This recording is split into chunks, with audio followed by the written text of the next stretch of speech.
Alhamdulillahirabbil alamin. Wassalatu wassalamu ala asyrafil anbiya'i wal mursalin nabiyina Muhammadin wa ala alihi wa sahbihi wa man tabi'ahum bi ihsanin ila yaumiddin, amma ba'd. Pada pagi menjelang siang hari ini, alhamdulillah Allah Subhanahu wa taala kembali mempertemukan kita, dan mungkin ini merapel ya kajian pekan yang ketiga, yang kan ada satu dan lain hal terkendala ya, sehingga dimasukkan pada pekan yang pertama ini. Dan insya Allah pada siang hari ini kita akan membahas apa yang sudah disampaikan ya, tema tentang amalan-amalan pada bulan Ramadan. Jemaah sekalian, insya Allah dalam waktu nggak lama ya, nggak ada 2 pekan, insya Allah kita akan masuk pada bulan suci Ramadan ya. Dan tentu saja kita perlu untuk melihat kembali hal-hal teknis terkait pelaksanaan ibadah di bulan suci tersebut ya. Nah, mungkin ada sebagian yang sudah mengkaji ya pembahasan tentang fikihnya, dan insya Allah kita akan mengkaji hal-hal yang terkait dengan amalan yang bisa dilakukan pada bulan suci Ramadan, yang terkadang sebagian dari kita terluput melakukan amalan-amalan saleh tersebut. Tapi sebelumnya jemaah sekalian, ada 2 hal yang mungkin akan kita sampaikan terkait keutamaan bulan suci Ramadan, dan semoga ini menggugah kita semuanya ya untuk bersemangat memanfaatkan bulan Ramadan mencari pundi-pundi amal saleh. Pertama jemaah sekalian, bahwa bulan suci Ramadan itu adalah bulan di mana diturunkan Al-Qur'an.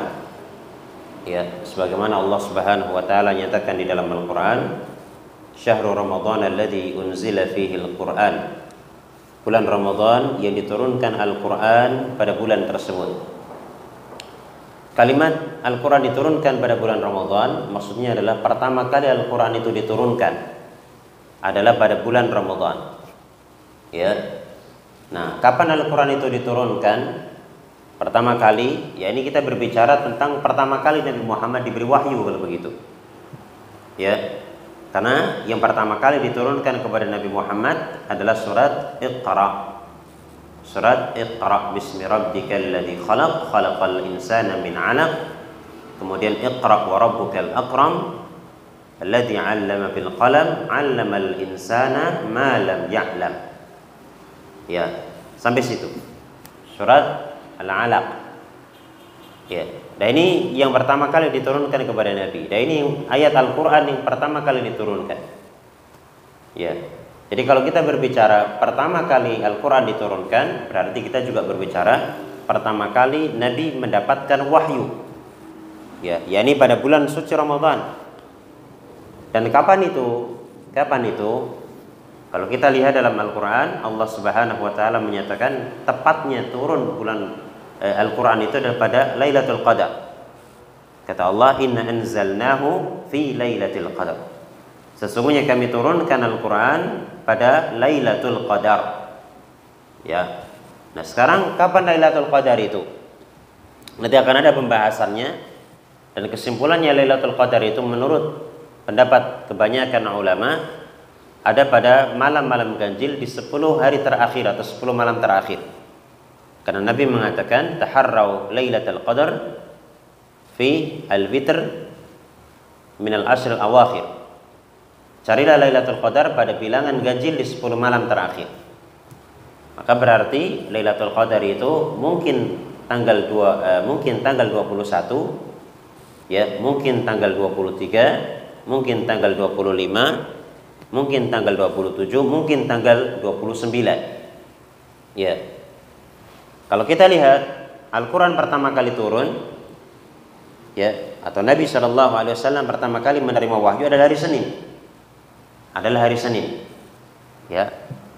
Dan hari Senin pada tahun tersebut jatuh pada tanggal 7, 14, ya, 21 dan 28. 7, 14, 21 dan 28. Nah, ini pertama kali Nabi menerima wahyu hari Senin. Ya. Sekarang tinggal kita lihat, apakah hari Senin yang dimaksudkan itu tanggal 7, apa tanggal 14, apa tanggal 21, apa tanggal 28? Kira-kira tanggal berapa? Al-Quran diturunkan pada malam Lailatul Qadar. Lailatul Qadar itu 10 hari terakhir pertama 10 malam terakhir yang ganjil. Yang ganjil itu Lailatul Qadar. Al-Quran diturunkan saat Lailatul Qadar. Ya, artinya Al-Quran pertama kali diturunkan. Disebutkan bahasanya Nabi Muhammad pertama kali menerima wahyu hari Senin. Ya, dan hari Senin ini pada tahun tersebut bertepatan dengan tanggal 7, 14, 21 atau 28. Ya, kalau begitu Al-Quran pertama kali turun tanggal berapa kira-kira? Berdasarkan analisa ini 21, ya kan? 21. Kita ambil dari mana analisanya? Kita ambil pertama Al-Quran turun Lailatul Qadar. Lailatul Qadar 10 malam terakhir yang ganjil. Kemudian Nabi Muhammad pertama kali menerima wahyu hari Senin. Ya, hari Senin pada tahun tersebut di bulan Ramadan jatuh pada tanggal 7 atau 14 atau 21 atau 28. Berarti kalau begitu pertama kali Nabi menerima wahyu adalah tanggal 21. Itu awal kali Al-Quran diturunkan. Kalau begitu nuzulul Quran tanggal berapa? Nah, orang memperingati nuzulul Quran tanggal berapa? 17 atau 21 harusnya? 21. Harusnya 21. Nah, itu sisi apa? Analisanya seperti itu. Baik, jadi ini keutamaan yang pertama bahwa Al-Quran diturunkan pada bulan Ramadan. Keutamaan yang kedua dari bulan suci Ramadan adalah pada bulan tersebut seseorang akan mudah atau lebih mudah beramal saleh. Kenapa? Karena Nabi Shallallahu Alaihi Wasallam mengabarkan bahwa pada bulan tersebut syaitan dibelenggu. Kata Nabi, "Idza dakhala Ramadan atau idza dakhala syahrul Ramadan futihat abwabul jannah." Apabila sudah masuk Ramadan, maka pintu surga dibuka. Wa ghaliqat abwabun nar. Kemudian pintu-pintu neraka ditutup. Ya. Kemudian wasul silat asyayatin, dan syaitan-syaitan dibelenggu. Syaitan-syaitan dibelenggu. Ya. Yang dimaksudkan dengan syaitan ini dibelenggu adalah dia diikat tangannya ke arah leher. Itu namanya dibelenggu. Ya, dia dibelenggu. Karena syaitan dibelenggu, dia lemah. Ya. Oleh karena itulah gangguan dari syaitan yang mempengaruhi anak Adam untuk tidak menjalankan kewajiban, yang mempengaruhi anak Adam untuk meninggalkan atau untuk melakukan hal yang haram, itu lemah pada saat bulan Ramadan. Jelas ya? Maka dari sinilah jemaah sekalian, pada saat bulan Ramadan itu adalah waktu yang mudah, lebih mudah untuk menjalankan ketaatan daripada bulan yang lainnya. Kenapa? Karena syaitan dibelenggu. Ya, dia tidak bebas. Dia terkekang. Ya. Namun terkadang ada pertanyaan. Kalau syaitan dibelenggu, kenapa masih ada perbuatan maksiat? Ya, kenapa masih ada perbuatan maksiat? Berarti dia dibelenggu. Ya. Nah, jawabannya ada dari beberapa sisi. Sisi yang pertama, syaitan itu dibelenggu, bukan dipenjara. Ya. Sehingga dia masih bisa untuk mengganggu manusia. Walaupun dengan sangat terbatas. Nah, jawaban pertama. Jawaban yang kedua, sebagian ulama menjelaskan bahwa syaitan ini dibelenggu, maksudnya adalah syaitan yang pembangkang sekali. Syaitan yang paling pembangkang. Artinya syaitan yang bukan kroco gitu ya. Karena dalam satu riwayat disebutkan maraddatus syayatin. Ya, setan yang maraddah. Apa itu namanya, yang paling luar biasa lah. Bukan hanya sekedar kroco-kroconya, bukan. Baik, oleh karena itulah kalau kroco-kroconya itu nggak dibelenggu. Ya, kroco-kroconya yang setan junior itu masih bebas berkeliaran. Dia akan mengganggu manusia.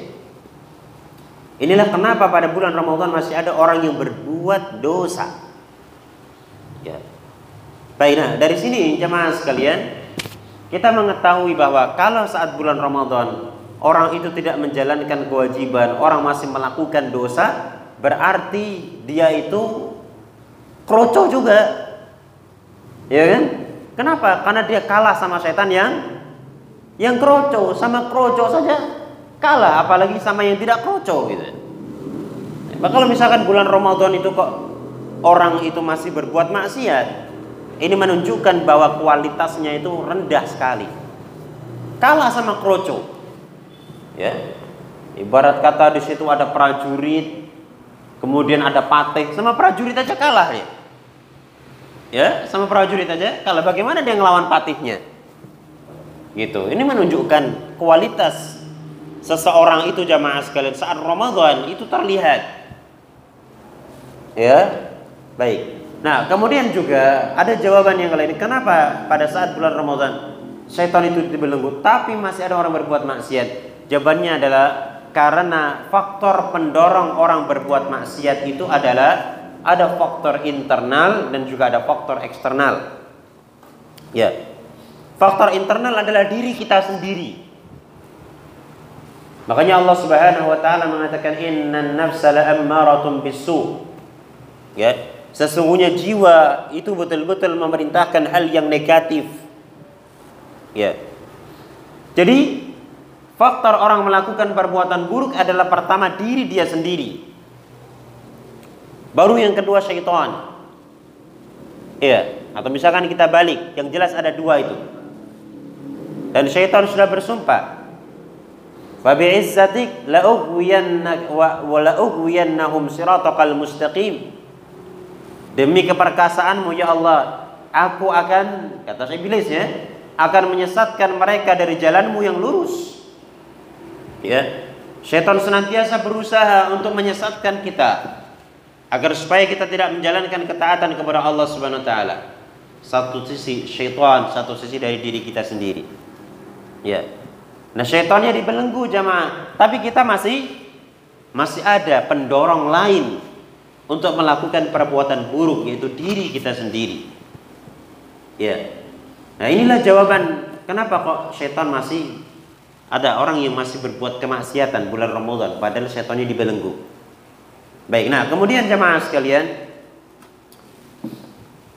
oleh karena itulah kita mendapati bulan suci Ramadan memang banyak orang yang tidak taat saja jadi taat, ya kan? Nuansanya saja lain bulan Ramadan itu. Pokoknya terkadang ada kalimat ini Islamnya musiman. Ya, kalau bulan Ramadan kelihatan sekali kalau dia Islam, tapi kalau sudah di luar Ramadan, wah, orang kotornya orang Islam. Pas bulan Ramadan pakai jilbab, di luar bulan Ramadan tidak pakai jilbab. Apalagi kadang di supermarket jemaah. Kalau bulan Ramadan nuansanya Islami semuanya, atributnya Islami. Ya. Tapi kadang nanti kalau sudah ganti bulan, waktunya Natal, wah udah ganti atributnya. Mulai ini memang apa ya? Agamanya musiman ini. Ya, hati-hati kita itu. Ya, walaupun kalau sebatas masih dalam koridor Islam ya, dalam artian misalkan di hari yang lainnya dia nggak taat, kemudian di bulan Ramadan dia taat, ya kita syukuri bulan Ramadannya dia taat ya. Kritikan kita pada bulan yang lain kenapa tidak taat? Ya, yang problem terbesar adalah Ramadan ikut Ramadan, Natal ikut Natal. Itu problem terbesar. Ini biasanya ya supermarket seperti itu. Tapi kalau personalnya sih insya Allah paling yang kedua gitu. Ya, jadi kelihatan Islam bulan Ramadan. Kalau selain bulan Ramadan kan nggak jelas Islamnya. Ini namanya adalah Islam musiman. Ya, kok bisa seperti itu? Itu tadi karena bulan Ramadan ini mudah orang untuk berbuat ketaatan dan syaitan dibelenggu. Baik, kemudian selanjutnya jamaah sekalian, ada 10 amalan yang bisa dilakukan oleh seorang muslim pada saat bulan Ramadan.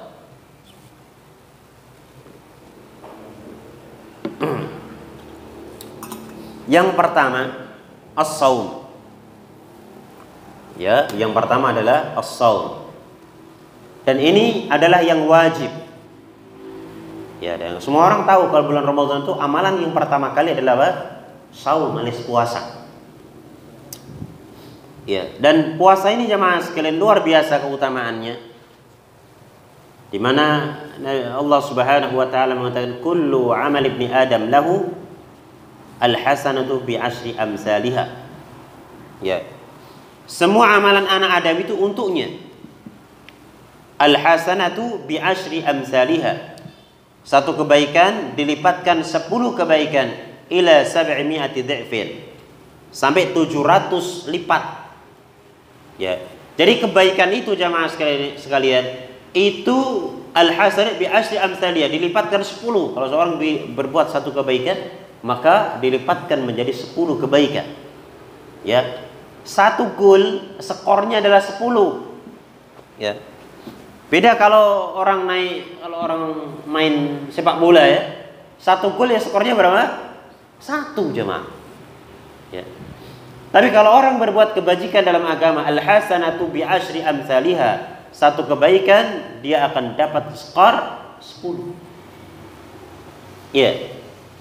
Ila 700 dha'fin. Tapi itu bisa lebih lagi sampai 700 kali lipat. Ya, tergantung kualitas keikhlasan kita. Tergantung kualitas dari amalan yang kita lakukan. Ya. Wallahu ta'ala alamu bisawab. Ketika seseorang sedekah jemaah, dia bisa 10, dia bisa lebih daripada itu. Tergantung kualitas ketulusan dia, keikhlasan dia. Ya, tergantung mungkin makanan yang dia berikan kepada orang. Ya, tergantung ketika dia mendapatkan kesulitan di dalam membuat, apakah dia mengeluh apa tidak. Ya, ketika misalkan dia lagi bagi-bagi makanan itu, kemudian ada yang ribut, dia emosi apa tidak. Ya, pengaruh. Semakin maksimal maka akan semakin banyak pahala yang didapatkan. Ya. Kemudian jemaah kata Nabi sallallahu alaihi wasallam, yaqulullahu azza wa jalla, Allah azza wa jalla berfirman, illa siyam, kecuali puasa. Ya. Fa innahu li wa ana ajzi bih. Sesungguhnya puasa itu untukku dan aku yang akan membalasnya. Ya.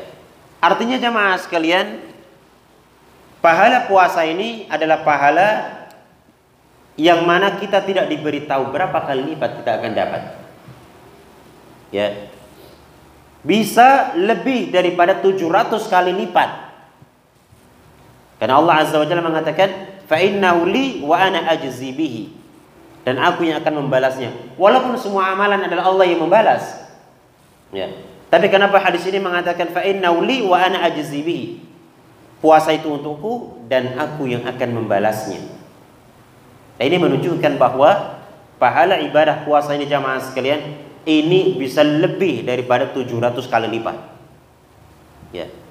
Taraka syahwatahu wa ta'amahu wa syarabahu min ajli. Dia meninggalkan syahwatnya, meninggalkan makanannya dan juga minumannya karena aku. Lis-shaimi farhatan. Orang yang berpuasa mendapatkan 2 kebahagiaan. Farhatun 'inda fitrihi. Dia bahagia ketika dia berbuka. Wa farhatun 'inda liqa'i rabbih, dan dia bahagia ketika bertemu dengan Tuhannya, dengan Rabbnya. Ya.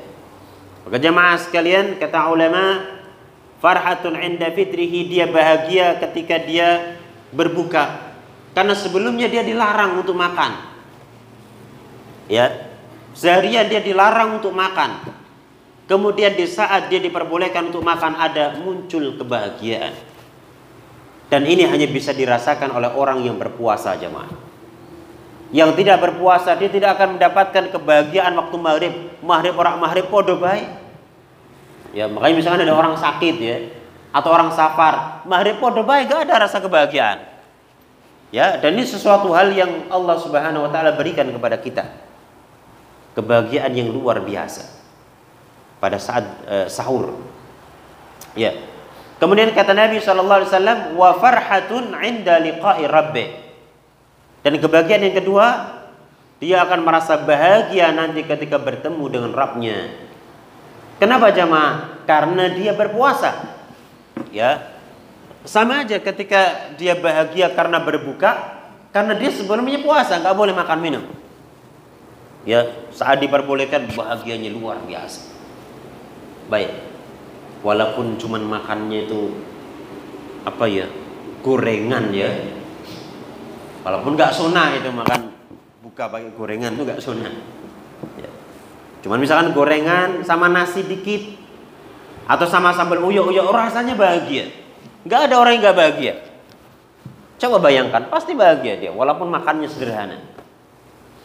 Ya, yang nggak bahagia itu yo memang puasanya itu pengennya mangan, nggak ada niat untuk berpuasa sebetulnya, terpaksa gitu ya.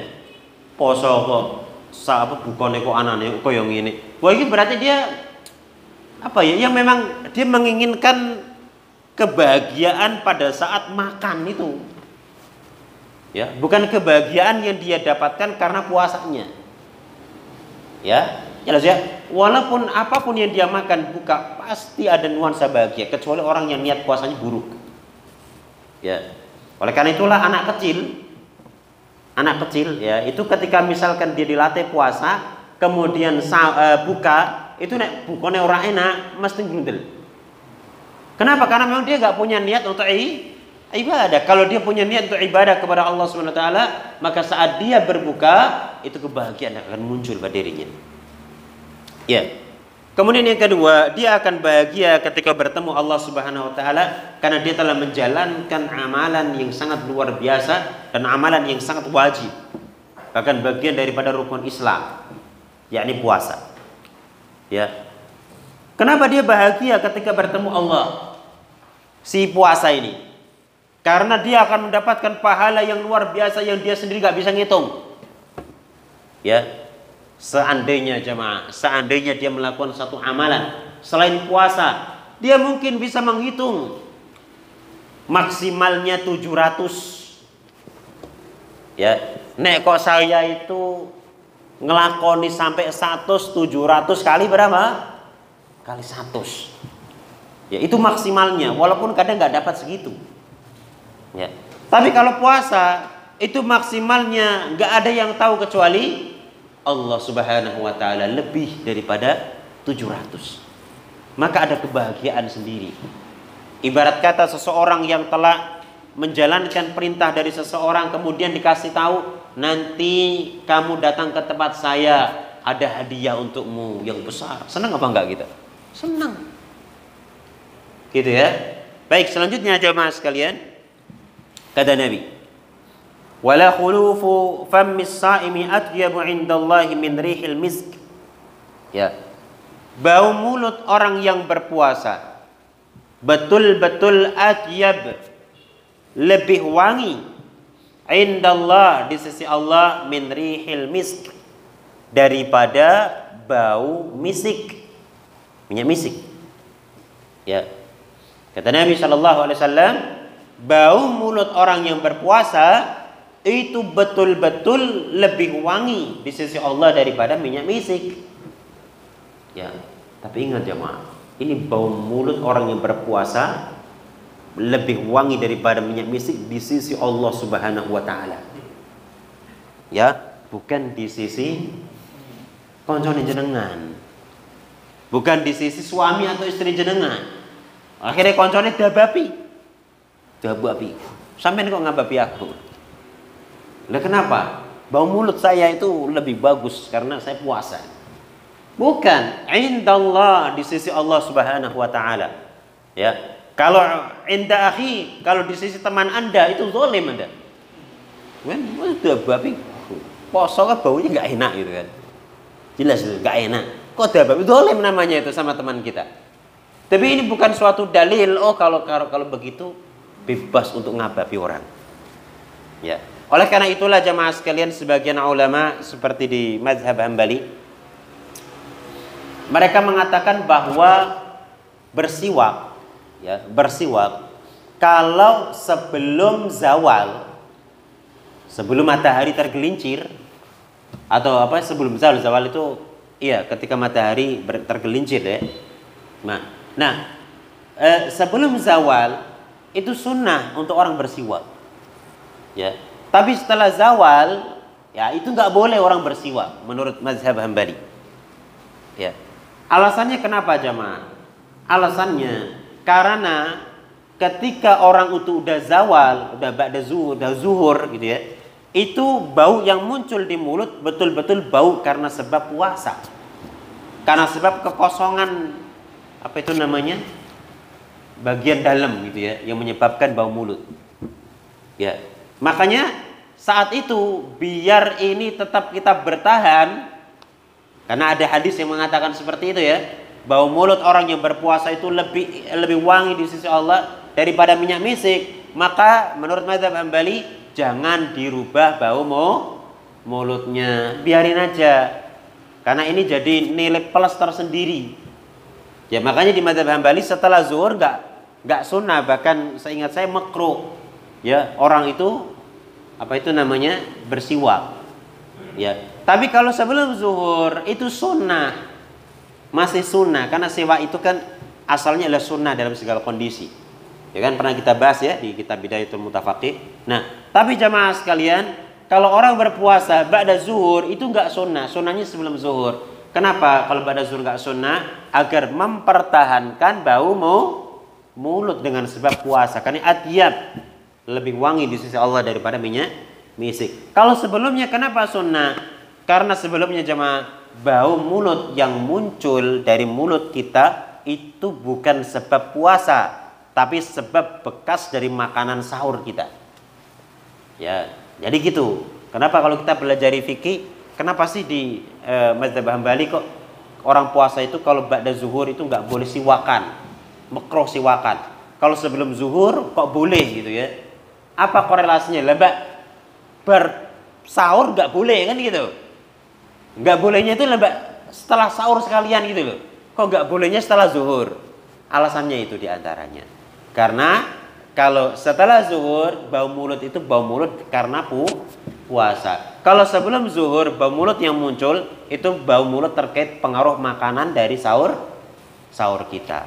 Seperti itu. Maka kalau kita itu mau apa itu namanya sikat gigi ya, itu kalau bisa sikat giginya jangan ba'da zuhur.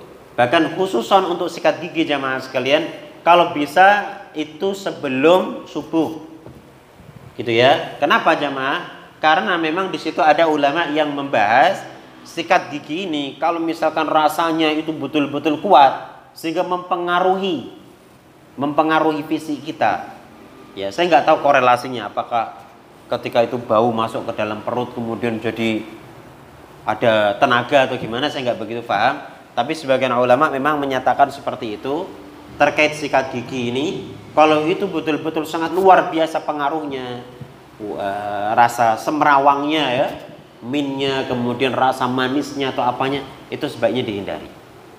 Seperti itu. Wallahu a'lam. Baik, selanjutnya kita lanjutkan. Di antara yang menunjukkan keutamaan puasa, nah ini khusus puasa Ramadan, man shama ramadhana imanan wa ihtisaban ghufira lahu ma taqaddama min dhanbi. Siapa yang berpuasa Ramadan imanan wa ihtisaban, karena iman, kata Al-Imam Abu Hatim, imanan artinya adalah dia meyakini imanan biwujubihi. Ya, siapa yang berpuasa di bulan Ramadan imanan maksudnya karena dia yakin akan kewajibannya. Ya, wahtisaban kata Imam Abu Hatim artinya mukhlishan lillah. Ya, siapa yang berpuasa atas dasar percaya kalau puasa itu wajib. Wahtisaban dan ikhlas karena Allah. Kata Nabi, ghufira lahu ma taqaddama min dhanbi. Diampuni dosa-dosa dia yang telah lalu. Ya. Nah, kalimat diampuni dosa-dosa dia yang telah lalu ini jamaah sekalian, apakah artinya semua dosa itu diampuni apa tidak? Ya, karena dosa itu ada dua. Satu dosa besar, satu dosa kecil. Ya. Baik. Nah, ulama ada definisi di situ. Dosa besar itu pengertiannya apa? Dosa kecil itu pengertiannya apa? Ya. Tapi memang bagi kita jamaah sekalian, kadang kita nggak begitu paham. Ini masuknya dosa besar apa dosa kecil? Karena di situ disebutin, kalau dosa itu disebutin laknat berarti besar. Ya. Atau misalkan disebutin ada hukuman, ya, baik dunia atau akhirat, berarti dosa besar. Ya. Kalau disebutkan kalimat laisa minna, bukan bagian dari kami, itu juga menunjukkan dosa besar. Ya, tapi kan kita nggak tahu yang mana saja dosa yang dikatakan ada laknat, dosa yang tidak. Makanya jamaah sekalian ada buku, ya, ada kitab yang ditulis oleh Al Imam Az-Zahabi, salah seorang murid dari Syekhul Islam Ibnu Taimiyah rahimahullah. Al Imam Az-Zahabi ini menulis kitab judulnya Al-Kabair. Ya, Al-Kabair itu dosa-dosa besar. Ada 70 sekian dosa. Ya. Baik, nah, kalau kita ingin tahu dosa besar, beli buku Al-Kabair, antum baca. Jangan baca itu. Nah, itu dosa besar. Selain itu berarti dosa apa? Kecil. Udah. Baik, nah, sekarang jamaah sekalian, diampuni dosa-dosa dia yang telah lalu karena puasa Ramadan. Apakah semua dosa yang besar atau yang kecil? Yang besar dan yang kecil? Atau cuman dosa kecil saja? Ya. Dan ini wallahu taala a'lamu bis-shawab, pendapat yang dirajikan oleh sebagian ulama adalah dosa kecil saja. Ya. Berdasarkan hadis Nabi sallallahu alaihi wasallam atau berdasarkan ayat Al-Qur'an, in tajtanibu kaba'ira ma tunhauna anhu nukaffir ankum sayyi'atikum. Ya, jika kalian menjauhi dosa-dosa besar yang kalian dilarang untuk melakukannya, maka akan kami hapuskan kesalahan-kesalahan kalian. Ya.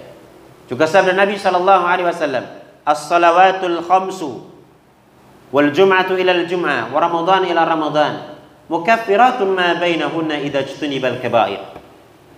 Kata Nabi sallallahu alaihi wasallam, as-salawatul khamsu, salat 5 waktu. Wal jum'atu ila al-jum'ah, orang salat Jumat sekarang, besok Jumatan lagi. Ya, wa ramadan ila ramadan, orang puasa Ramadan sekarang, besok Ramadan lagi.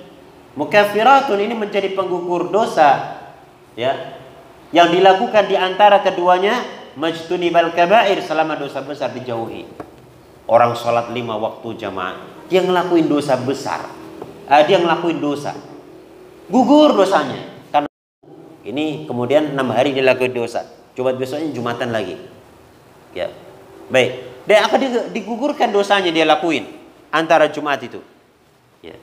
Demikian pula Ramadan akan diampuni dosa dia, tapi majtunibal kaba'ir, apabila dosa besar dijauhi, maka ini menunjukkan yang digugurkan adalah dosa apa?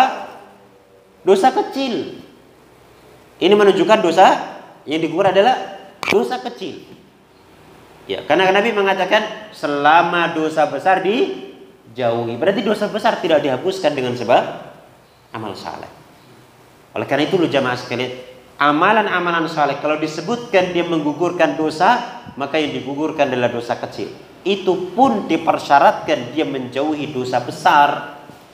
Ya, puasa Ramadan tapi dosa cilik elakoni, dosa gede dilakoni, kira-kira gugur gak tuh dosa-dosa kecilnya dia? Gak gugur. Kenapa? Karena gugurnya dosa kecil dipersyaratkan dia meninggalkan dosa besar. Makanya buku Al-Kabair ini penting. Ya, ben ngerti. Ojo, waduh iki aku berbodoh, dosane diampuni karena hadis ini. Padahal jemaah dia melakoni dosa besar, yang mana ini menjadi penghalang digugurkannya dosa kecil. Yang mohon maaf, repot orang memahami bahwa semua dosa itu diampuni. Dan ini yang merebak di tengah atau yang umum di tengah sebagian masyarakat kita. Ya, sehingga mereka membahasakan kalau orang itu sudah Idul Fitri, maka berarti kembali suci. Ya, kayak bayi gak duwe dosa. Oke. Makanya nek pas bodoh kuwi biasanya nek salaman kosong-kosong. Saya kosong, Anda kosong. Aman, gak punya dosa. Ya, ini keliru jamaah. Ya. Keliru. Yang pertama karena yang diampuni adalah dosa apa? Kecil. Kemudian kata Idul Fitri ini pernah disinggung oleh salah seorang ya tokoh ya ulama dari Batang malahan itu. Profesor Dr. Kiai Haji Ali Mustafa Yaqub ya. Rahimahullahu taala. Ya. Beliau ini apa itu namanya dari Majelis Fatwa, Komisi Fatwa MUI Pusat dan juga Imam Besar Masjid Istiqlal ya. Orang Subah. Sudah meninggal beliau. Beliau mengkritisi ya, orang yang memahami Idul Fitri sebagai kembali suci. Ya. Karena Idul Fitri itu artinya kembali boleh makan pagi. Ya, bukan kembali suci. Karena kata bukan fitri, bukan fitrah, fitri. Bedakan antara fitrun dengan fitrotun, beda. Kalau fitrun itu artinya sarapan, ya. Kalau fitrotun ya fitrah, suci tadi. Ya, maka bukan Idul Fitrah kan namanya Idul Fitri, artinya kembali boleh makan pagi. Baik, seperti itu. Dan itu pun kalau misalkan orang mengatakan, wah itu diampuni semuanya sudah kosong-kosong. Kebanyakan, mohon maaf ya, kebanyakan orang di tengah masyarakat kita itu ketika dia bilang kosong-kosong, sebetulnya dia sudah nyetak full. Bukan kosong-kosong, tapi satu-satu. Kenapa? Karena laki dan perempuan jabat tangan. Haram kan? Karena Nabi SAW mengatakan apa? La ayyud ana fi ra'si ahadikum bi mikhyatin min hadid khairun min an tamassa imra'atan la tahillu laka, atau min ayyamassa imra'atan la tahillu lah. Ya.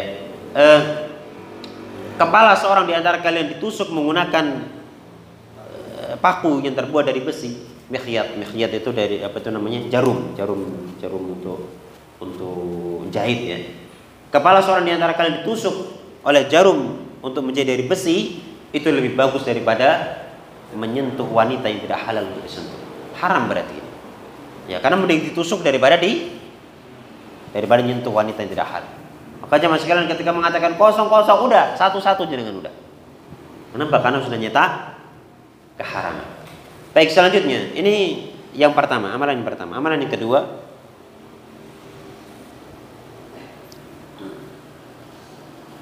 ada penjelasan di sini jemaah. La syakka anna hadha as-sawaba al-jazila la yakunu liman imtana'a 'an at-ta'am asy-syar'i faqat. Wa innama kama qala an-nabi sallallahu alaihi wasallam, man lam yada' qaula az-zuri wal 'amala bih falaysa lillahi hajatun fi ay yada'a ta'amahu wa syarabahu. Ya. Pahala yang didapatkan yang luar biasa tadi, dibalas oleh Allah Subhanahu wa taala dengan balasan yang luar biasa. Ya. Kemudian juga dia akan diampuni dosa-dosa kecil dia. Ya. Ini jamaah sekalian bukan atau tidak diberikan kepada orang yang sekedar menahan dari makan dan minum saja. Tidak. Ya. Tapi lebih dari itu jamaah, ini diberikan kepada orang yang maksimal menahan perbuatan maksiat kepada Allah pada saat dia melakukan perbuatan puasa tadi. Ya, karena Nabi SAW mengatakan, man lam yada' qaula zur, siapa yang tidak meninggalkan ucapan zur adalah ucapan yang batil. Ya, kata ulama, kullu ma yukhaliful haq, semua yang menyelisih kebenaran, berupa ucapan yang bernuansa maksiat, ucapan kesyirikan apalagi. Ya, ucapan yang menyakiti orang, ucapan-ucapan yang buruk. Ya, kata Nabi, siapa yang tidak meninggalkan ucapan buruk wal amala bihi, dan justru melakukannya, falaisa lillahi hajatun fi ayyada ta'am wa syaraba, Allah enggak butuh ya dia meninggalkan makanan dan minumannya, artinya enggak diberi pahala. Baik, selanjutnya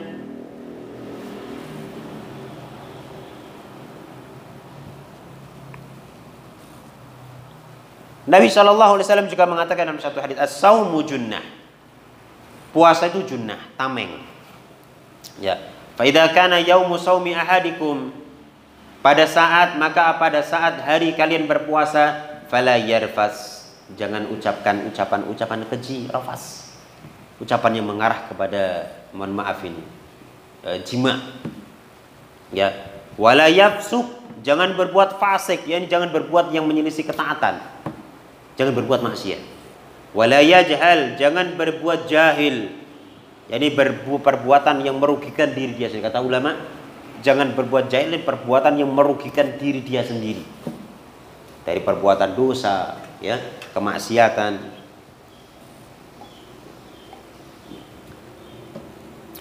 Fa in sabahu ahadun, kalau ada seseorang yang mencela dia, falyaqul, maka hendaknya dia mengatakan inni mru'un shaimun, saya itu orang yang sedang puasa. Artinya jangan tersulut emosi, ya ma. Ya, jangan tersulut apa? Emosi. Ketika ada orang yang sabahu ahadun, mencela dia sehingga dia akan emosi, maka katakan inni mru'un shaim. Jadi jamaah, saat puasa kata Nabi, jangan ucapkan kata-kata yang mengarah kepada rafas, jima. Ya. Jangan pula melakukan perbuatan fasik. Jangan melakukan perbuatan bodoh, artinya perbuatan yang membahayakan diri dia sendiri dari perbuatan maksiat dan semacamnya. Dan apabila ada orang yang membuat masalah terhadap diri dia, katakan saya orang yang berpuasa. Tapi jangan baru ono kalimat lain, mas, saya ini lagi puasa mas, engkau berbuka tak layani sampean. Lah ini sama aja. Masa berbuka tak layani sampean. Baik, selanjutnya jamaah sekalian, yang kedua, al-qiyamu, sholat malam. Amalan bisa dilakukan yang kedua adalah apa? Sholat malam. Ya. Nabi SAW mengatakan, man qama ramadhana imanan wahtisaban, ghufira lahu ma taqaddama min dambi. Ya. Siapa yang sholat malam di bulan Ramadan, imanan wahtisaban, sama juga tadi makna imanan wahtisaban, maka diampuni dosa-dosa dia yang telah lalu. Sekali lagi penjelasan juga sama. Ya, ini potensi-potensi jamaah yang bisa digunakan oleh diri kita untuk apa itu namanya, terhapusnya dosa-dosa kecil kita. Dan ulama mengatakan bahwa yang dimaksud orang yang qiyamul lail, sholat malam, lalu mendapatkan keutamaan diampuni dosa-dosanya adalah orang yang menjalankan taraweh total selama 1 bulan. Ya, bukan dongtek. Nek dongtek enggak dikatakan man qoma ramadhana. Ya, siapa yang sholat malam bulan Ramadan? Karena apa? Karena nyatanya tidak setiap atau tidak seluruh bulan Ramadan dia sholat malam. Maka kata ulama, maksudnya dia itu apa itu namanya, melaksanakan sholat malam total di bulan Ramadan itu. Ya. Dan jamaah sekalian, sholat malam di bulan Ramadan itu, sholat tarawih itu sunnah afdal dilakukan berjamaah. Ya. Walaupun sendiri-sendiri juga boleh. Seperti itu. Ya. Dan kalau ditanya berapa bilangannya, jumhurul ulama, mayoritas ulama menyatakan tidak ada bilangan tertentu. Karena Nabi ketika ditanya tentang apa itu namanya, ketika ditanya tentang sholat malam, Nabi cuma mengatakan salatul lail masna masna, sholat malam itu 2 rakaat. Ya, tidak disebutin harus sekian kan. Ya, boleh 21, ya, boleh 36, boleh lebih daripada itu. Gitu ya. Makanya kalau misalkan ada pertanyaan, saat ini musola tempat saya tarawehnya 21, gimana? Boleh apa enggak? Ya boleh. Ini musola tempat saya tarawehnya 11, boleh enggak? Boleh. Ya enggak boleh yang bagaimana? Pertama yang enggak taraweh. Jelas. Yang kedua, ketika sholatnya terlalu cepat sehingga tidak tumak nina, karena tumak nina itu rukun sholat. Ya, tumak nina itu apa? Ya sudah pernah kita bahas ya di kitab Bidayatul Mutafaqih. Baik, nah, jadi kalau misalkan dia itu terlalu cepat, jangan. Terus sampean kok ora gelem salat ning kene po gara-gara selikur. Jangan-jangan sampean iki wong sing salate 11 gitu. Ya. Kita katakan bukan masalah selikur atau 11, Pak. Tapi aku ora iso tumakninah salat ning mburi imam kuwi, Pak. Lu oyak-oyakan. Apalagi di Jawa Timur itu kan. Masa 23 rakaat cuman berapa menit? 7 menit. Berarti 1 rakaatnya berapa? Alasannya ngambil yang wajib-wajib saja, dihitung baik. Yang rukun, yang rukun, yang wajib, coba. Apakah mungkin bisa dilakukan 21 rakaat dalam 7 menit? Enggak mungkin. Ya. Akal-akalannya, oh itu sudah toyul waktu. Waduh, tahu toyul waktu. Toyu itu artinya melipat gitu ya. Toyul waktu, melipat waktu. Wow, melipat waktu jangan. Luar biasa. Ya, jadi waktu yang 7 menit itu seakan-akan itu waktu yang 1 jam. Toyul waktu, melipat waktu. Itu suara nyanda, suara saja ngomong seperti itu. Baik, selanjutnya. Di sini ada nasihat dari penulis, ya. Yan bagi laka akhil muslim an tukmilat tarawiha ma'al imam hatta tuktaba fil qaimin. Ya, sepantasnya untuk engkau sholat bersama imam sempurna, ya, sampai imamnya selesai. Ya. Agar apa? Agar supaya engkau disebut orang yang betul-betul berdiri sholat bersama imam, ya, yang mana, saya ulang ya, hatta tuktaba fil qaimin, sehingga engkau ditulis atau digolongkan sebagai orang yang menegakkan malam dengan sholat. Ya, karena ada hadis Nabi Shallallahu Alaihi Wasallam, Nabi mengatakan, man qama ma'a imamihi hatta yansarifa kutiba lahu qiyamu lailatin. Siapa yang sholat bareng imamnya sampai imamnya selesai, ya, maka dia diberi pahala atau ditetapkan orang yang sholat 1 malam penuh. Bayangkan. Jadi kalau sholat itu kan kadang ada orang itu jamaah sholatnya mau tarawih itu, bar kuwi witire ning omah bali. Itu malah khilaful aula, menyelisih yang utama. Ya. Ada yang wah aku tak sholatnya sing ping 8 bae. Ya. Aku rapak melok imam sampai ping 21, itu malah khilaful aula, menyelisih yang utama. Yang utama ikut bersama imam sampai imam selesai. Kalau orang mengatakan, Ustaz saya semangat untuk sholat nanti tahajud, ya karena boleh jemaah. Kalau sholat tarawih itu di awal, ya, di awal malam itu, dia di awal malam. Nah, kemudian nanti ba'da tidur, dia boleh nggak nih sholat lagi? Boleh, namanya tahajud. Ya. Tapi kalau dia tadi sudah witir sama imam, maka nanti dia nggak witir, karena Nabi mengatakan la witrani fil lailah, tidak ada 2 witir dalam 1 malam. Ya, seperti itu. Maka nggak usah witir. Baik, selanjutnya yang ketiga, as-shadaqah, sedekah. Ya. Di antara amalan yang bisa kita lakukan di bulan Ramadan adalah sedekah. Ya. Nabi Shallallahu Alaihi Wasallam mengatakan, afdalus shadaqati shadaqatun fi Ramadan. Sedekah yang paling afdal adalah sedekah di bulan Ramadan. Ya, jadi kalau yang selama ini nggak pernah sedekah, Ramadan sedekah. Ya. Kalau yang sudah sedekah, tingkatkan sedekah pada bulan Ramadan. Ya. Nah, jamaah sekalian, sedekah ini pada bulan Ramadan bisa dilakukan dengan beberapa gambaran. Yang pertama, it'amut ta'am, memberikan makanan. Ya. Dan jamaah sekalian, ulama mengatakan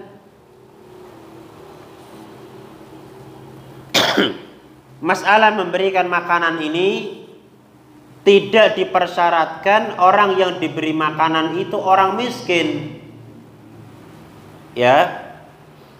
Jadi yang namanya memberikan makanan kepada orang itu tidak harus orang yang diberi itu orang miskin. Jadi jangan kita berpemikiran sekarang itu kan lagi booming ya, nasi bungkus itu ya. Ya ada sedekah apa itu namanya, S3 apa itu, sedekah ini sedekah itu, kemudian Jumat berkah, kemudian pengasih makan di masjid itu kan. Ya, ini jamaah sekalian, pahala yang kita dapatkan tidak hanya khusus ketika yang diberi itu orang miskin, siapapun itu jamaah. Ya, maka pertama yang bisa dilakukan adalah it'amut ta'am, memberikan makanan kepada orang lain. Ya.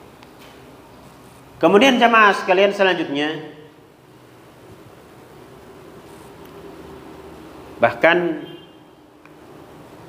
sebagian salaf mengatakan li'an ad'uwa asyaratan min ashabi fa ut'imahum ta'aman yashtahunahu ahabbu ilayya min an u'tiqa asyaratan min waladi Ismail.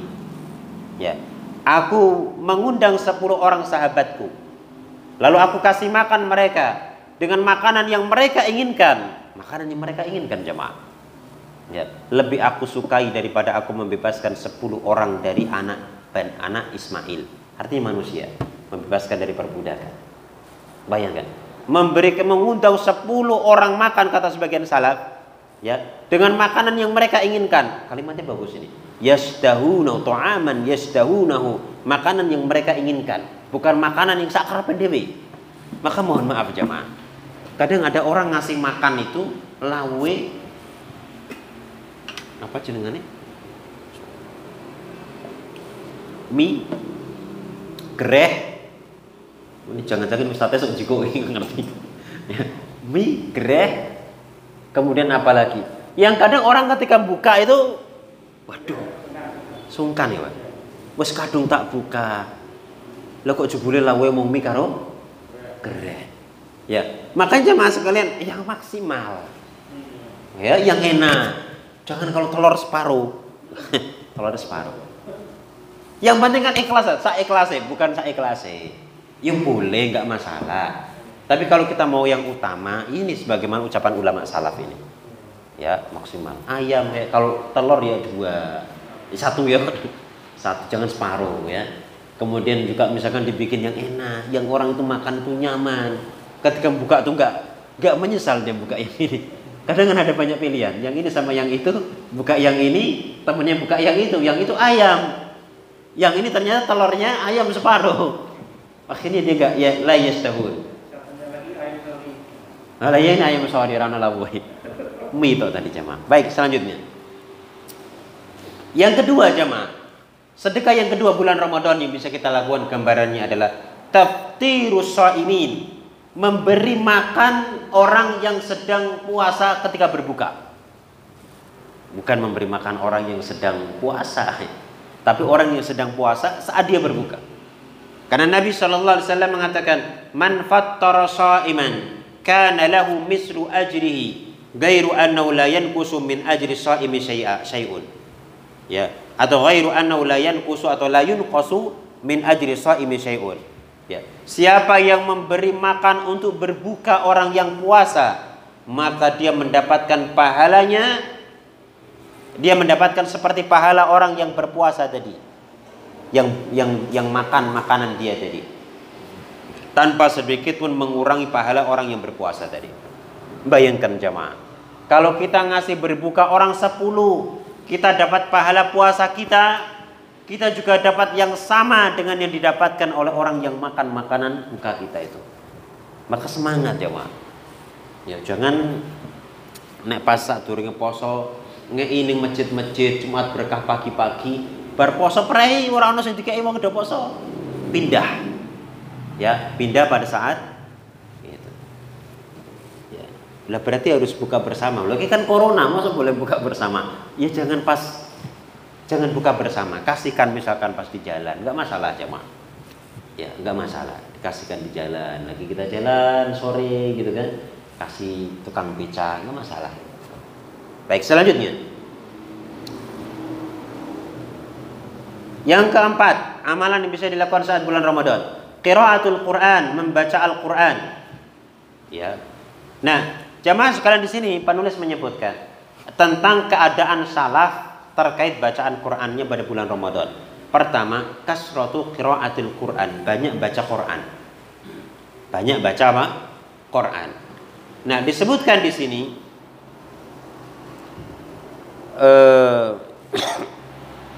Jibril pada saat bulan Ramadan ini beliau memudarasah Al-Quran dengan Nabi Sallallahu Alaihi Wasallam lebih intensif, ya. Kemudian Utsman bin Affan, beliau menghatamkan Al-Quran setiap harinya sekali, 30 juz setiap hari. Ya. Kemudian juga di sini disebutkan sebagian salaf, ya, ada yang menghatamkan Al-Quran pada saat sholat taraweh fi kulli salati layalin, setiap 3 malam. Jadi katam itu per 3 malam gitu. Ya, kalau tadi Utsman sehari katam 30 juz. Berarti kalau Ramadan 30 kali katam. Kemudian di sini juga disebutin wa ba'duhum fi kulli sab'. Sebagian ulama salaf setiap sepekan sekali. Sebagian ulama ada yang 10 hari sekali, ya. Dan mereka membaca Quran pada saat sholat dan pada selainnya. Ya, jadi bisa dikatamkan pada saat apa? Sholat tarawih. Jadi misalkan jenengan ini kan pas corona. Jadi kadang-kadang yang masjid ini kok roto epi sholat nih ngomong ngimami siapa itu namanya? Keluarganya. Baca Quran. Lalu Ustaz saya nggak apal. Baca Qurannya. Nggak masalah. Jenengan baca pakai mushaf. Malam pertama 1 juz. Baru kuwi bojone rak melu maneh. Mas suwimu nih Mas, wis gawe buka, bar kuwi nget sahur kan anake nangis. Ya salat sendiri misalkan bisa disepakati 1 juz. Ya. Atau misalkan jamaah sekalian biar ringan, dia misalkan berapa? Setengah juz. Ya. Nanti yang setengah lagi ba'da tarawih atau ba'da subuh. Gitu. Atau misalkan kok kita berat karena kita bukan generasi salaf. Ya, maka ada target. Ya, misalkan kok waduh aku belas ora tahu katam. Sebulan katam wis alhamdulillah. Berarti Anda ba'da salat 1 lembar, 1 halaman atau 2 halaman itu nanti bisa dihitung sendiri, saya agak lupa. Ya. Ada kok itu, Kak. Coba dilihat nanti. Tips untuk menghatamkan Al-Qur'an berapanya. Saat ba'da salat itu kalau nggak salah itu 1 muka, ya 1 halaman atau 2 halaman, saya agak lupa. Baik. Kemudian jamaah sekalian selanjutnya, Imam Syafi'i, ya, itu bulan Ramadan beliau hafal 60 kali situna khatmah. Situn berarti berapa? 60 kali katam. Kalau 60 kali katam berarti seharinya katam berapa? 2 kali. Masya Allah. Ya. Gimana kita? Kalah jauh jemaah. Di sini dikatakan yaqra'uha fi ghairi shalah. Beliau membaca bukan saat salat. Ya. Seperti itu. Wa kana al-Aswad yaqra'ul Qur'an kulla lailataini fi Ramadan. Ya. Dan Al-Aswad beliau membaca Al-Qur'an, menghatamkan Al-Qur'an 2 malam, setiap 2 malam dalam bulan Ramadan. Ya. Dan Az-Zuhri apabila sudah masuk bulan Ramadan, beliau meninggalkan majelis hadis. Ya. Dan beliau meninggalkan mujalasat ahli ilm. Ya. Dan beliau fokus dengan membaca Al-Qur'an lewat mushaf. Sufyan Az-Zuhri ulama ahli hadis, kalau sudah bulan Ramadan pengajian hadisnya tutup. Ya. Mujalasah dengan ahlul ilmi berhenti dulu. Ya. Fokus baca Quran. Jadi dongeng Ramadan ku ojo akeh-akeh ngajine. Fokus ngaji Quran. Gitu ya. Ya. Tapi nek ngajine akeh pripun? Misalkan apa bulan Ramadan enggak boleh ada ngaji. Ya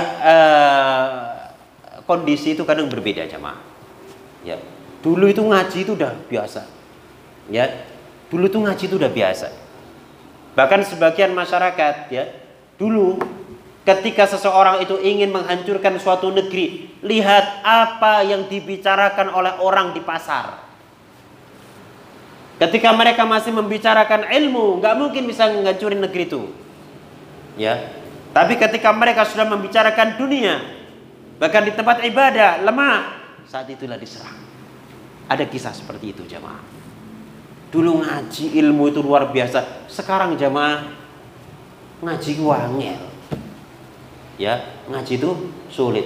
Sehingga saat bulan Ramadan boleh saja masih ada pengajian, tapi durasi Qur'annya lebih padat, tidak dihilangkan sama sekali.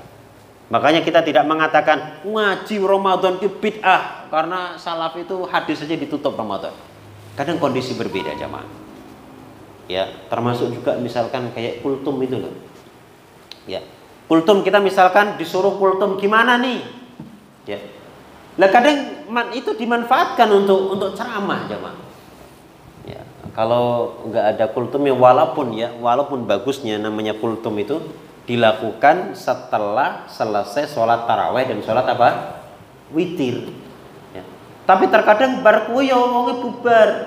Padahal ada pesan-pesan moral, pesan-pesan akidah. Yang mana orang yang taraweh itu kadang ora tahu ketoran di masjid ya mana Jumat, nera Ramadan kan gitu. Kadang kita manfaatkan, itu kondisi namanya. Tidak masalah insyaallah. Baik, selanjutnya.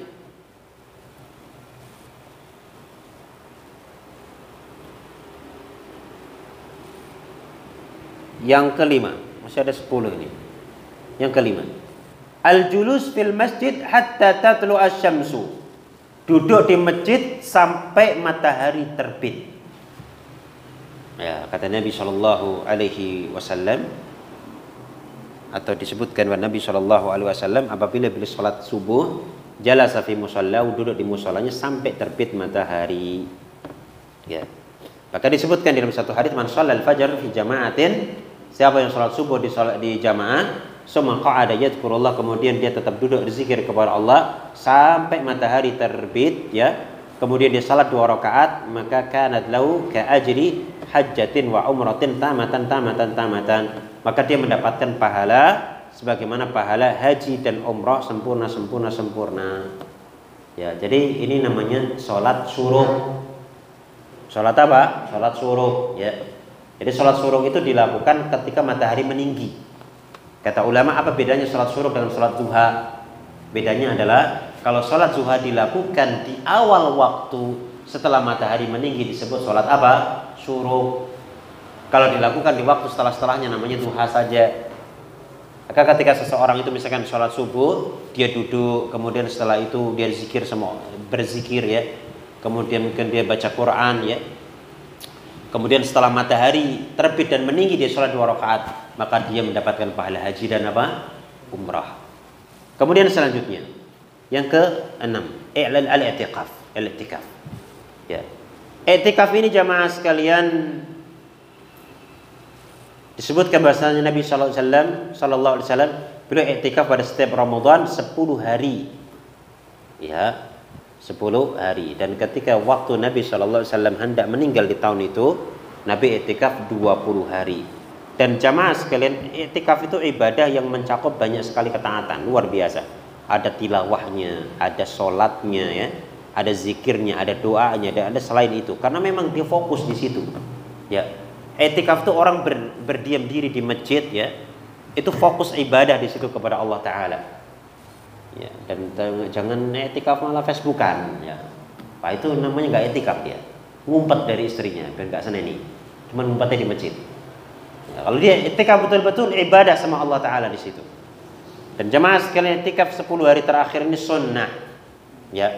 Dan misalkan dia i'tikaf di 10 hari terakhir, maka dia sebagaimana di sini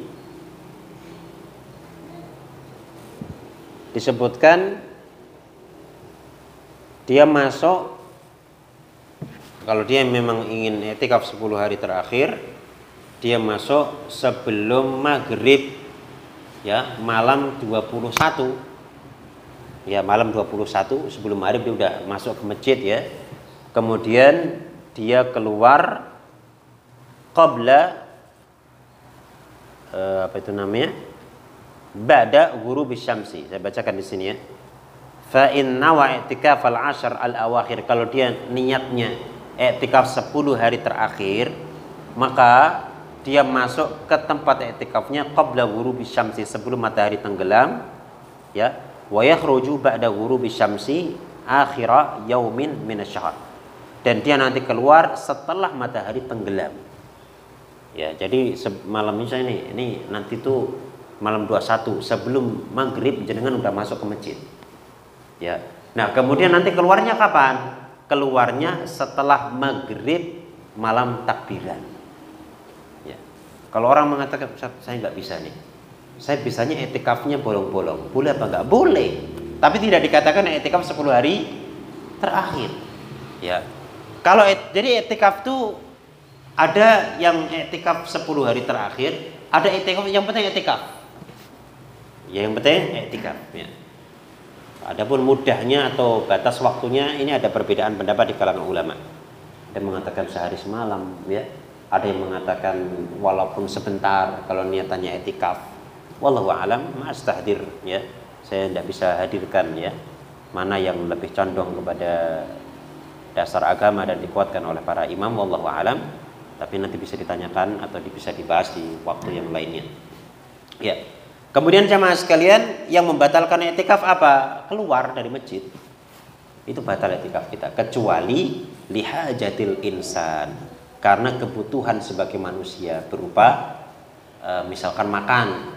Tidak ada yang ngasih makan di masjid, maka boleh, dan cari tempat yang terdekat dari masjid itu. Setelah itu pulang ke masjid. Enggak batal, boleh. Ya. Tapi kalau misalkan kok dia nggak ada hajat jamaah, kemudian apa itu namanya keluar, batal etikafnya. Saya etikaf ini, mau makan, nggak ada makanan, ada warung itu depan nasi goreng, ya sudah ke situ. Saya nggak mau nasi goreng di situ, yang enak di alun-alun. Saya tak ke alun-alun dulu lah, batal kita etikafnya. Ya seperti itu. Wah saya pengen padang yang enak di sana, ke sana jangan jauh. Padahal di situ ada warung makan Padang juga. Jadi kalau ada hajat boleh keluar, tapi lebih daripada hajat jangan.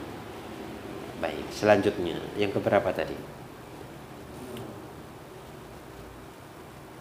Yang ketujuh, al-umrah fi Ramadan, umrah bulan Ramadan.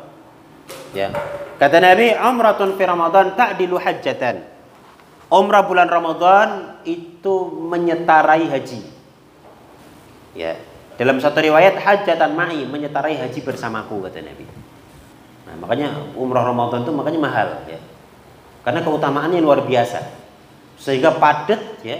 Sehingga dalam hukum ekonomi, kalau permintaan itu meningkat banyak, maka berarti harganya banyak juga, kan gitu. Maka kenapa sih umrah Ramadan itu kok mahal sekali? Karena banyak permintaan. Ya, sehingga harganya juga naik. Kenapa kok banyak permintaan? Karena keutamaannya itu tadi. Keutamaannya. Kemudian yang kedelapan, taharri lailati al-qadri. Mencari Lailatul Qadar. Ya, tadi di awal-awal pengajian sudah kita singgung kapan Lailatul Qadar itu. Ya, dan kenapa dikatakan Lailatul Qadar? Kata al-qadar ini bisa bermakna mulia, sehingga kadang kita terjemahkan malam kemuliaan. Ya. Bisa juga diartikan sempit.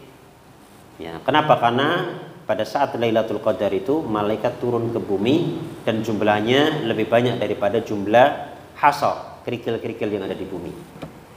Ya, maka dikatakan Lailatul Qadar karena sempit. Ya, ada ayat yang mengatakan wa man qudira alaihi rizqu falyunfiq mimma atahullah. Siapa yang dikudira, disempitkan rezekinya, maka hendaknya dia berinfak sesuai dengan apa yang Allah Ta'ala berikan kepadanya. Baik, kemudian jamaah sekalian yang bisa dilakukan di malam Lailatul Qadar ya banyak. Ya, yang utamanya sekali adalah sholat. Ya, sholat. Karena ada hadis yang menyebutkan man qama Lailatul Qadri imanan wa ihtisaban dan seterusnya. Ya, yang utamanya sholat. Ya. Dan orang dikatakan menghidupkan Lailatul Qadar apabila dia menghidupkan muqdam malamnya, dominasi dari malamnya. Ya, kalau malam itu dimulai dari maghrib sampai subuh, maka dominan dari malam itu dia lakukan untuk beribadah kepada Allah. Dan kemudian jamaah sekalian, Lailatul Qadar ini khairun min alfi syahr, lebih baik daripada 1000 bulan. Ya, ini 80 tahunan ya, 83 tahun. Ya, artinya apa?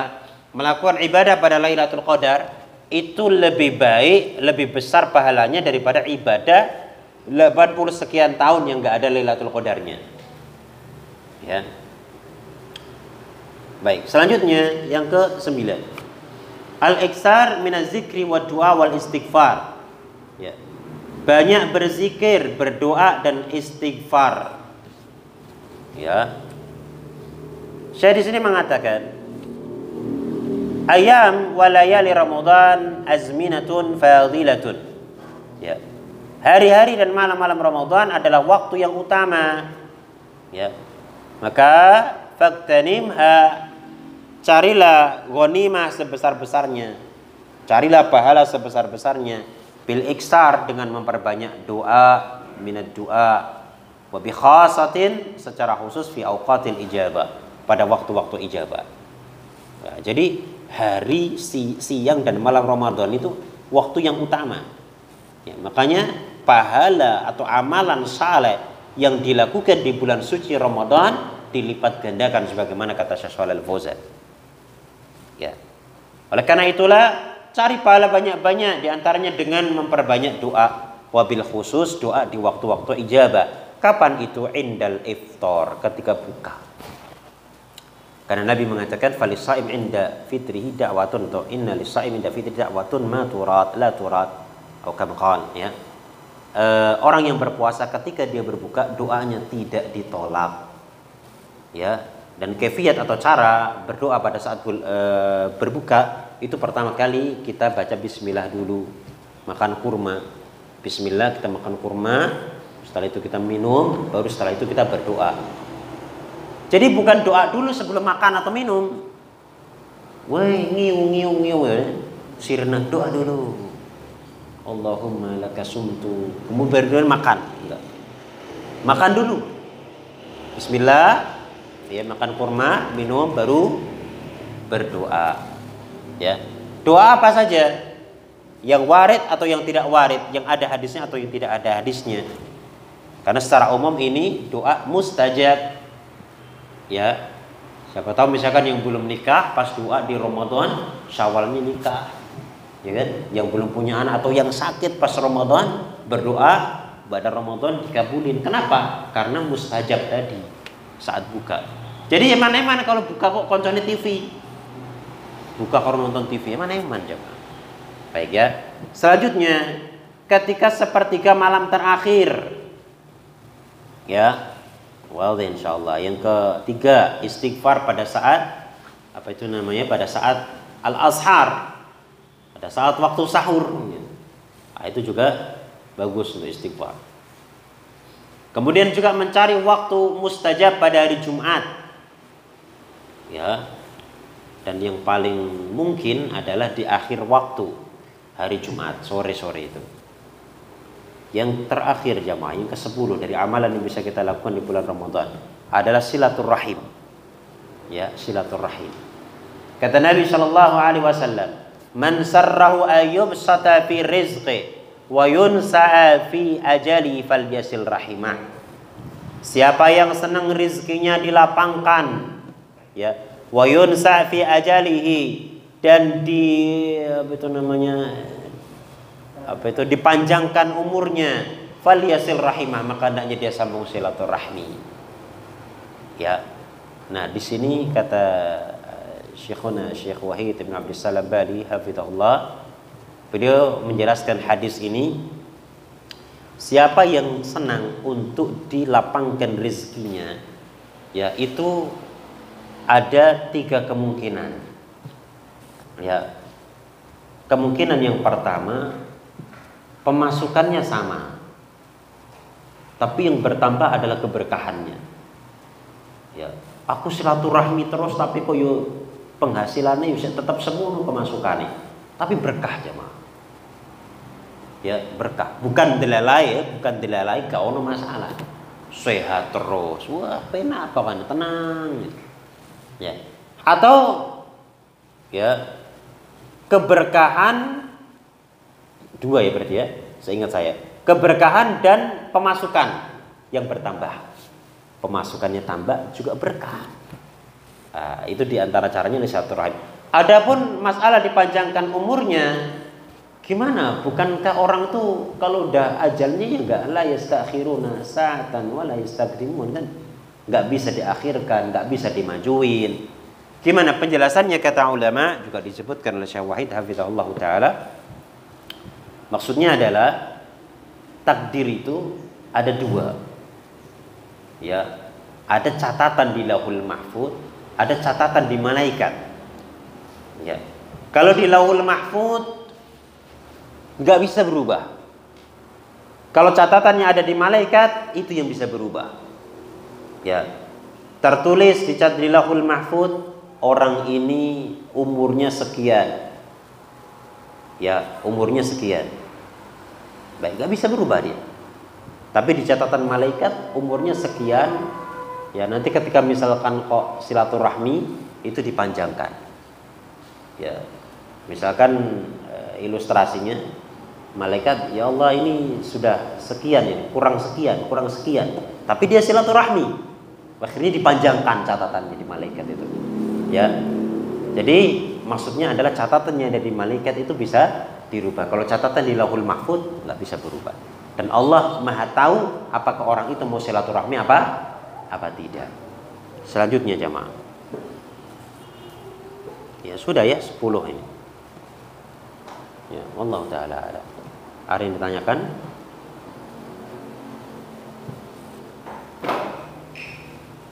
Ya. Gimana? Oh, nah.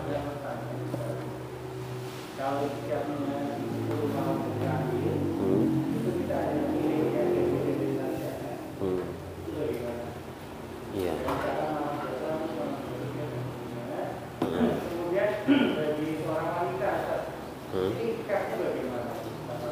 Oh iya, baik. Bagaimana memilih i'tikaf di malam ganjil-ganjil saja? Ya boleh. Cuman dia tidak dikatakan i'tikaf di 10 hari terakhir, ya. Karena i'tikaf di 10 hari terakhir itu masuknya sebelum maghrib malam 21, keluarnya setelah maghrib malam terakhir, ya. Kalau dia keluar tanpa hajat, batal i'tikaf 10 hari terakhirnya. Tapi kalau misalkan mau yang ganjil-ganjil juga boleh, namanya i'tikaf juga. Cuman bukan i'tikaf 10 hari terakhir. Terus perempuan bagaimana i'tikafnya? Boleh, ya. Boleh dia i'tikaf di masjid. Dan i'tikaf itu jamaah, itu di masjid yang ditegakkan sholat jamaah. Sehingga nggak bisa i'tikaf di masjid rumahnya sendiri. Ya, nggak bisa. Atau di kamar tak gawe masjid etok-etokan kayak ruangan bentuknya ke masjid, nggak bisa.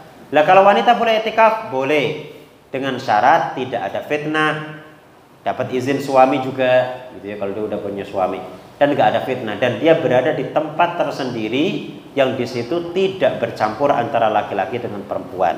Oleh karena itulah, kalau masjidnya kecil dan mungkin bercampur dan pasti bercampur antara laki-laki dengan perempuan, maka jangan. Tapi kalau masjidnya besar boleh. Contohnya misalkan Masjid Agung Batang itu kan, di sebelah sana bagian khusus, ada bagian khusus untuk yang perempuan. Ya, urusannya perempuan sendiri dan tidak terlihat di kalangan laki-laki, maka itu diperbolehkan. Wallahu a'lamu bishawab. Gitu. Yang lain?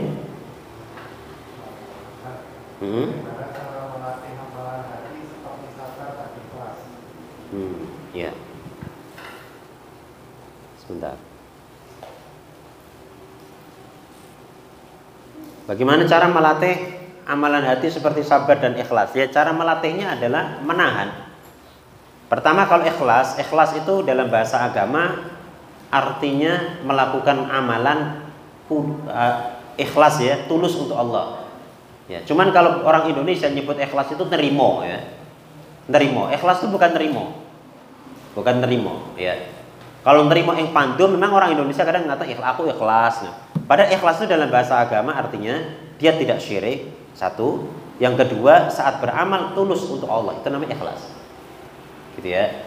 Nah kemudian kalau masalah tadi sabar itu kan nanti habsun nafsi, menahan jiwa. Makanya namanya sabar itu ketika ada dorongan untuk tidak sabar dia tahan. Itu cara melatihnya. Allahu a'lam. Ada yang lain?